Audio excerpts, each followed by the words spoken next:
Here to announce that there was a recommendation and I signed for a 6-month preventive suspension of the Sergeant at Arms of the Acting Sergeant at Arms of the Senate, Mau Aplaska, for what happened the other night, and it's just it's a preventive suspension meant to make things easier for us to get to the bottom of things. Kinakailangan kasi na mapag-aralan yung pangyayari na naganap sa Senado nung 13 ng Mayo, nung gabi, at madaling araw kahapon lang yun, no? Madaling araw kahapon, kung saan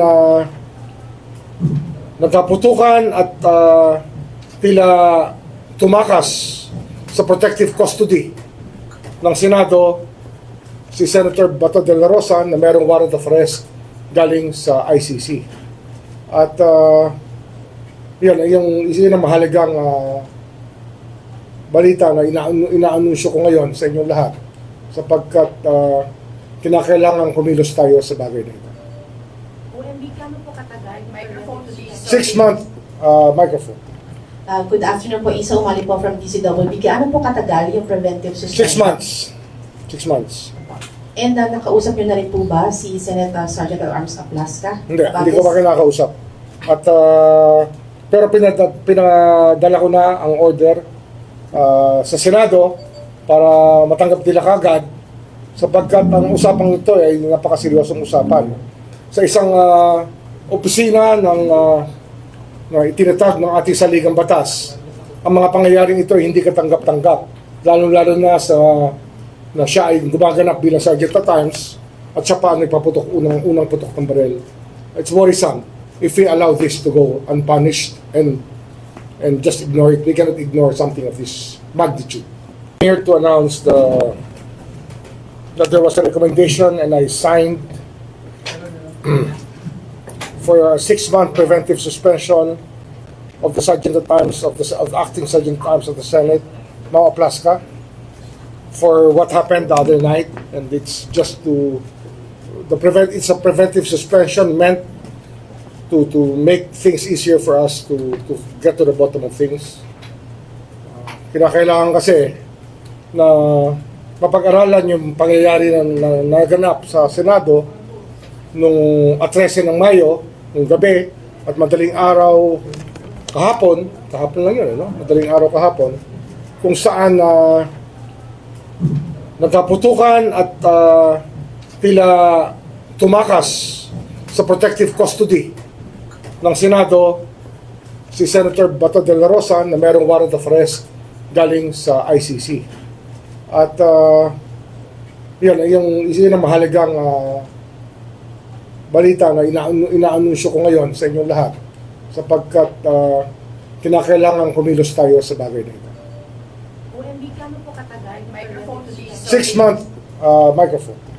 Good afternoon po, Isa Umali po from DCWB. Ano po katagal yung preventive suspension? 6 months. And nakausap niyo na rin po ba si Senate Sergeant at Arms Aplaska? Hindi ko pa kinakausap.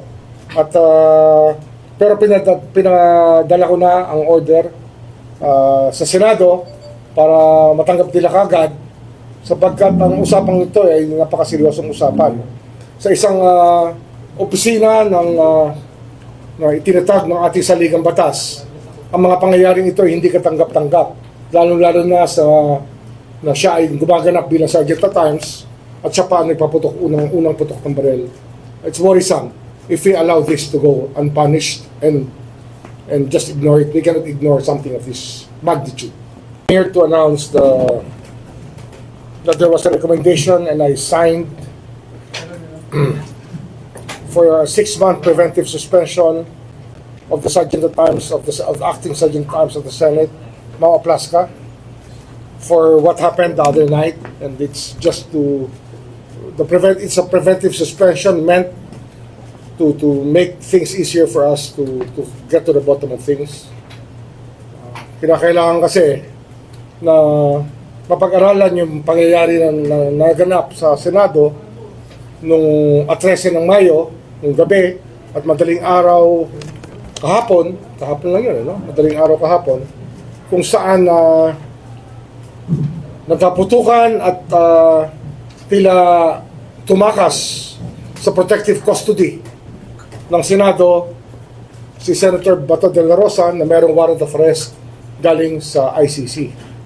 At yun ang mahalagang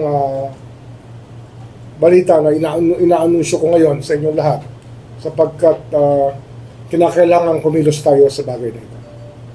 OMB, kano po katagal? Microphone please. 6 month microphone. Good afternoon po, Isa Umali po from DCWB. Gaano po katagal yung preventive 6 suspension? months. 6 months. And nakausap niyo na rin po ba si Senator Sergeant at Arms Aplaska? Hindi ko pa kinakausap. At pero pinadala ko na ang order sa Senado para matanggap nila kagad sapagkat ang usapang ito ay napakaseryosong usapan. Sa isang opisina na itinatag ng ating saligang batas, ang mga pangyayaring ito ay hindi katanggap-tanggap, lalo-lalo na na siya ay gumaganap bilang sergeant at arms at siya pa nagpaputok unang putok ng baril. It's worrisome if we allow this to go unpunished and just ignore it. We cannot ignore something of this magnitude. I'm here to announce that there was a recommendation and I signed for a 6-month preventive suspension of the Sergeant at Arms of the Acting Sergeant at Arms of the Senate, Mau Aplaska, for what happened the other night, and it's just it's a preventive suspension meant to make things easier for us to get to the bottom of things. Kinakailangan kasi na mapag-aralan yung pangyayari na naganap sa Senado nung 13 ng Mayo, nung gabi, at madaling araw kahapon lang yun, no? Madaling araw kahapon, kung saan nagkaputukan at tila tumakas sa protective custody ng Senado si Senator Bato de la Rosa na mayroong warrant of arrest galing sa ICC. At yun ang mahalagang balita na inaanunsyo ko ngayon sa inyong lahat sapagkat kinakailangan kumilos tayo sa bagay na ito. OMB, kano po katagal? Microphone please. 6 month microphone. Good afternoon po, Isa Umali po from DCWB. Gaano po katagal yung preventive 6 suspension? months. 6 months. And nakausap niyo na rin po ba si Senator Sergeant at Arms Aplaska? Hindi ko pa kinakausap. At pero pinadala ko na ang order sa Senado para matanggap nila kagad sapagkat ang usapang ito ay napakaseryosong usapan. Sa isang opisina na itinatag ng ating saligang batas, ang mga pangyayaring ito ay hindi katanggap-tanggap, lalo-lalo na na siya ay gumaganap bilang sergeant at arms at siya pa nagpaputok unang putok ng baril. It's worrisome if we allow this to go unpunished and just ignore it. We cannot ignore something of this magnitude.